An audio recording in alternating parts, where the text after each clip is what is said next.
ನಿಮ್ಮ ಹೆಸರು ನಾಗರಾಜ್ ಅಂತ ಗೊತ್ತಾಯಿತು. ನೀವು ಅನೇಕ ಸಂಘ ಸಂಸ್ಥೆಗಳಲ್ಲಿ ಕೆಲಸ ಮಾಡ್ತಾಯಿದ್ದೀರ ಅಂತ ಗೊತ್ತಾಯಿತು. ನಾವು ಆಕಾಶ್ ಡಿಜಿಟಲ್ ನ್ಯೂಸ್ ವತಿಯಿಂದ ನಿಮ್ಮ ಒಂದು ಇಂಟರ್ವ್ಯೂ ತಗೊಂಡು ಬಂದಿದ್ದೀರಿ.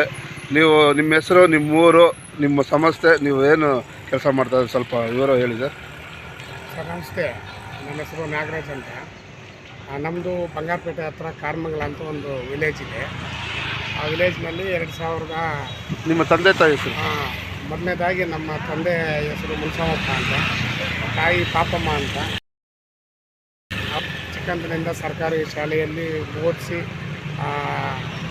ಡಿಗ್ರಿವರೆಗೂ ವ್ಯಾಸಂಗ ಮಾಡಿಸಿ BA ಫೈನಲ್ ಇಯರ್ ಮಾಡಿ, ತದನಂತರ 1997ರಿಂದ ಕ್ರೂಸ್ ಅನ್ನೋ ಸ್ವಯಂ ಸೇವಾ ಸಂಸ್ಥೆಯಲ್ಲಿ ಸುಮಾರು 6-7 ವರ್ಷಗಳ ಕಾಲ ನಾನು ಸಸ್ಟೈನಬಲ್ ಅಗ್ರಿಕಲ್ಚರ್ ಆರ್ಗನೈಸರ್ ಆಗಿ ಕೆಲಸ ಮಾಡಿ, ತದನಂತರ ಅದರಲ್ಲಿ ಅನುಭವ ಆಗಿ ನಾನೇ ಸ್ವತಃ 2000ನೇ ಇಸ್ವಿನಲ್ಲಿ ರತ್ನ ಟ್ರಸ್ಟ್ ಎಂಬ ಸಂಸ್ಥೆಯನ್ನು ಹುಟ್ಟುಹಾಕಿ ಅದರಿಂದ ಅನೇಕ ಸಾಮಾಜಿಕ ಸಾಂಸ್ಕೃತಿಕ ಆರ್ಥಿಕ ಕಾರ್ಯಕ್ರಮಗಳನ್ನು ಹಮ್ಮಿಕೊಂಡು 2000ನೇ ಇಸ್ವಿಯಿಂದ ಸುಮಾರು ಏನು 2024 ವರ್ಷ, ಇವತ್ತು 24 ವರ್ಷ ಮುಗಿತಾ ಇದೆ.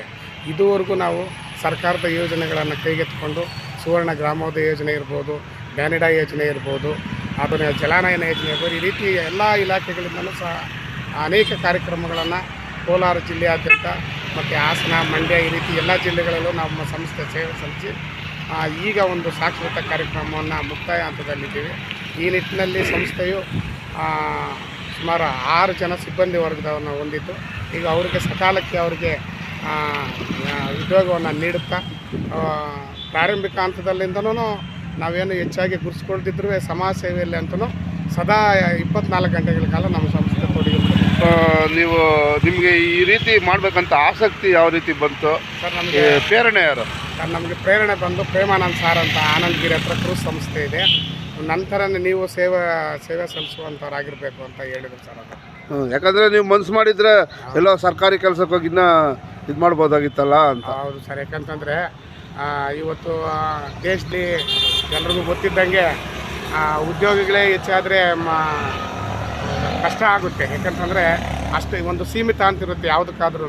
ಸೊ ಆ ನಿಟ್ಟಿನಲ್ಲಿ ನಾವೇನು ಮಾಡಿದ್ವಿ ಅಂತಂದರೆ ನಿರುದ್ಯೋಗಿಗಳನ್ನು ಉದ್ಯೋಗಿಗಳ ಥರ ಒಂದು ಸೃಷ್ಟಿಸಲ್ಪಡ್ಬೇಕಂತೇಳಿ ಇವು ಸ್ವಯಂ ಸೇವಾ ಸಂಸ್ಥೆಯನ್ನು ಹುಟ್ಟಾಕಿ ನನ್ನಿಂದ ಸುಮಾರು ಒಂದು 30ರಿಂದ 50 ಜನ ಸಿಬ್ಬಂದಿ ವರ್ಗದವರು ಇವತ್ತು ಗಡಿನಾಡ ಪ್ರದೇಶದಲ್ಲಿ ಕಾರ್ಯಕ್ರಮಗಳು ಮಾಡ್ತಾ ಇದ್ದೀರಾ ಸರ್? ಹೌದು ಸರ್, ನಿರಂತರವಾಗಿ ಮಾಡ್ತಾ ಇದ್ವಿ. ಯಾವ ರೀತಿ ಕಾರ್ಯಕ್ರಮಗಳು? ಸಾಂಸ್ಕೃತಿಕ ಕಾರ್ಯಕ್ರಮಗಳು. ಯಾಕಂತಂದರೆ ಕನ್ನಡ ನಾಡು ಪ್ರದೇಶಗಳಲ್ಲಿ ನಮ್ಮ ಬಂಗಾರಪೇಟೆ ತಾಲೂಕು ಹೊಂದ್ಕೊಂಡಂಥ ಆಂಧ್ರ, ತಮಿಳುನಾಡು ಏನಿದೆ ಇವೆಲ್ಲವೂ ಹೆಚ್ಚಾಗಿ ಬೇರೆ ಭಾಷೆ ಹೆಚ್ಚಾಗಿ ಆಡ್ತಾ ಇರೋದ್ರಿಂದ ನಮ್ಮ ಕನ್ನಡ ಭಾಷೆ ಹೆಚ್ಚಾಗಿ ಉದ್ಭವ ಆಗಲಿ ಅಥವಾ ಉತ್ಪತ್ತಿ ಆಗಲಿ ಆ ಮಕ್ಕಳಿಂದ ಅಂತ ಹೇಳ್ಬಿಟ್ಟು ಆ ಸಾಂಸ್ಕೃತಿಕ ಕಾರ್ಯಕ್ರಮದ ಮುಖಾಂತರ ನಾವು ಕನ್ನಡವನ್ನು ಉತ್ತೇಜಿಸ್ತಾ ಇದ್ದೀವಿ. ಸರ್ಕಾರ ಸ್ಪಂದಿಸ್ತಾ ಇದೆ ಸರ್ ನಿಮಗೆ? ಕೆಲವೊಂದು ಸರ್ಕಾರಗಳು ಸ್ಪಂದಿಸ್ತವೆ. ಅನುದಾನ ಬಿಡುಗಡೆಯಲ್ಲಿ ಕೆಲವೊಂದು ಸಮಯದಲ್ಲಿ ತಾರತಮ್ಯ ಎಸಗ್ತದೆ. ಆದ್ರೂ ನಮ್ಮ ಸಂಸ್ಥೆ ಅದನ್ನು ನಷ್ಟ ಏನಿದೆ ಅದನ್ನು ತುಂಬಿ ಮುಂದೆ ಆಗುವಂಥ ಇದಕ್ಕೆ ಕಾಯ್ತಾ ಇದ್ವಿ ಸರ್. ಅದು ಇನ್ನು ಮುಂದೆ ಯೋಜನೆಗಳೇನೇನು ಇದೆ ನಿಮ್ದು? ಮುಂದೆ ಅನೇಕ ಯೋಜನೆಗಳಿದೆ. ಯಾಕಂತಂದರೆ ನಾವು ಇಷ್ಟಕ್ಕೆ ನಿಲ್ಲಬಾರ್ದು. ನಮ್ಮ ಉಸಿರಿರೋವರೆಗೂ ನಮ್ಮ ಕರ್ನಾಟಕಕ್ಕೋಸ್ಕರ ನಾವು ನಮ್ಮ ಸಂಸ್ಥೆ ದುಡಿಬೇಕು, ಕನ್ನಡಕ್ಕಾಗಿ ದುಡಿಬೇಕು, ಮತ್ತು ಇತರೆ ಜನಾಂಗಗಳಿಗೋಸ್ಕರ ನಮ್ಮ ನಿಮ್ಮ ಜೀವನನೇ ಸಮಾಜ ಮುಡುಪಾಗಿಟ್ಬಿಟ್ಟಿದ್ದೀವಿ ನಮ್ಮ ಸಂಸ್ಥೆ. ಧನ್ಯವಾದಗಳು ಸರ್. Thank you sir. ಮತ್ತೆ ಇನ್ನೊಂದು ಸತಿ ತಗೊಳ್ಳೋಣ. ಸರಿ ಸರ್, ಥ್ಯಾಂಕ್ ಯು.